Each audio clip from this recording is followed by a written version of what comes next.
Hey everyone, thanks so much for tuning in. We're going to take a look at a new, somewhat limited release coming up from Protech here. And man, Protech has really been killing it. Over the last, year and a half, 2 years, I'm honestly not the biggest fan of automatic opening knives, but just the stuff that they're releasing, they are undeniably good. And as a result, I have accumulated quite a few different Protechs over the last few years, whether it's the SBR. This was one of the USN show specials. They've had the Runt, which was was and still is a super popular model, the Runt 5. The SNG here, which is the only Strider I own, and this one is fabulous. And then, of course, the Malibu, which is the only manual opening knife. But again, I would certainly be happy if they did more because this thing is absolutely excellent. So let's talk about the one that you guys are here for, and that is the collaboration with Bob Terzola, the godfather of the modern tactical folding knife genre, I guess we can say. And this is his model, the ATCF. Now, I'm not going to get into the history on the ATCF. It is very storied, and Bob would probably do a much better job of telling it himself. I know he had a fantastic 2-part podcast series on Mark of the Maker. Listen to that. It was absolutely excellent. So, without further ado, that's a good thwack. We're going to take a look at this ATCF here. So, this is, again, based on Bob Terzola's custom model. This one is an auto, and of course, Bob, to my knowledge, has not made any autos. This might be his first USA collaboration. I know he's done some with Spyderco. Those were produced in Taiwan. Maybe some Japan with Spyderco as well, but at least Taiwan that I can recall. And then he did some collaborations with WE Knives under the Drop brand or logo that seems to have disappeared. But this is his first USA collaboration that I'm aware of. Again, I don't know everything, but I think so. So some of the cool things about this knife are, again, it is kind of a limited production run. It falls under their custom knives. So, we do have the blade is made of MagnaCut, which is super cool. This steel designed by Dr. Laren Thomas, who is Knife Steel Nerds. I think that's just kind of a fun thing. This is my first knife with MagnaCut. Although, to be honest, I do not push my blades hard enough to really tell the difference, but I'm excited nonetheless. This also has a 3D mill titanium pocket clip.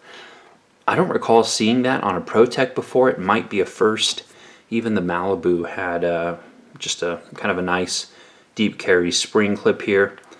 I mean, it's a nice clip. But anyways, this might be their first 3D mill clip, which is exciting to see them implement new and higher end stuff. Obviously this one's done in a tuxedo finish, so we do have the ivory micarta here. This is aluminum throughout the rest of the knife, and then the inlay has the ivory micarta. But yeah, this one's number 25. I don't know how limited they are, but they are going to be limited. Some of the specs, we do have a blade length of 3.5 inches, handle of about 4.4. Does weigh in at a meager 3.4 ounces, so this thing is super lightweight. The blade stock, I think it was 134 thousandths. And then thickness behind the edge, this is a little bit thicker behind the edge. This is coming in at 32 thousandths, whereas a Spyderco Para 2 is like 25. So, anyhow, let's take a look at some macros. Let me move some of these cool things out of the way here. Got some Protech Challenge coins. Then real quick. So first limited run, I think the second limited run, I think Bob already teased it. I think it's going to be carbon fiber instead of the ivory micarta here. So please excuse the fingerprints. This thing is pretty much fresh out of the box.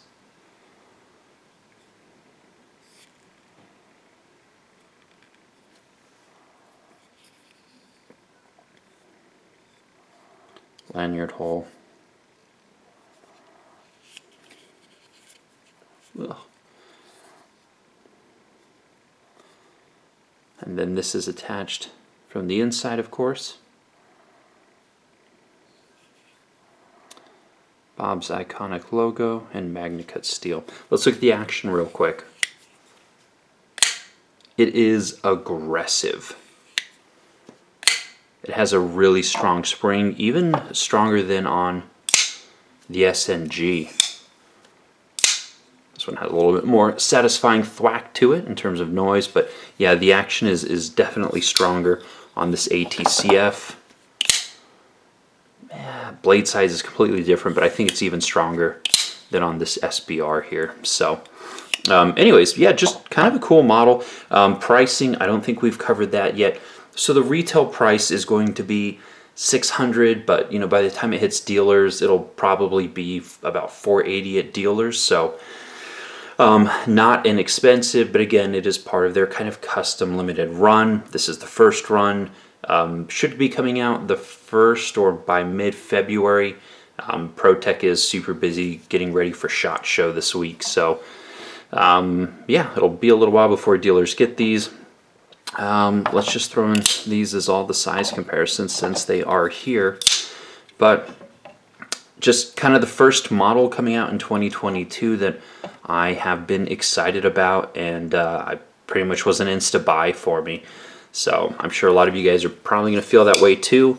Although if you wait for the carbon fiber version, I mean, I would absolutely understand. So yeah, centering's good. It's just a nice model. Feels good. One thing I also really like as a point of balance is right where you would want it to be at kind of the first finger choil here. Ergonomically feels good. You might feel the pocket clip a little bit here depending on hand size, but the clip is beautifully functional. I've already carried it around a little bit for the last 20 or 30 minutes. Truthfully, I filmed an unboxing and I absolutely hated it, so this is my second take. Because as crappy as my videos are, there are certain levels that even I will not put out. So that is, I think that's everything start to finish. Again, coming out in the next couple weeks here. There may be some more new releases or some other stuff coming out of SHOT Show. It's such a big show that, you know, I don't know how seriously some of the knife companies are going to take it in terms of releases and other things. And we've had all of the health concerns going on, so I don't even know what SHOT Show is going to look like for the industry at large this year. But it's going on, has not been canceled, so at least that is something. Yeah, that's it. We'll go ahead and end it there. Thanks so much for watching, guys. Hopefully you enjoyed taking a look at this new / upcoming release from Protech. To me, it was an exciting one, probably one of the best executions from a production company of a Terzola design. And again, being USA made, it's more expensive, of course, but Protech does a beautiful job, and I'm really excited to see what else they bring out this year. Again, they've just been doing such a good job. I would not be upset if we got a few more manual opening knives. Wink, wink, hint, hint, nod, nod, but we'll see what 22 brings. Take care, guys. More videos coming soon. See ya.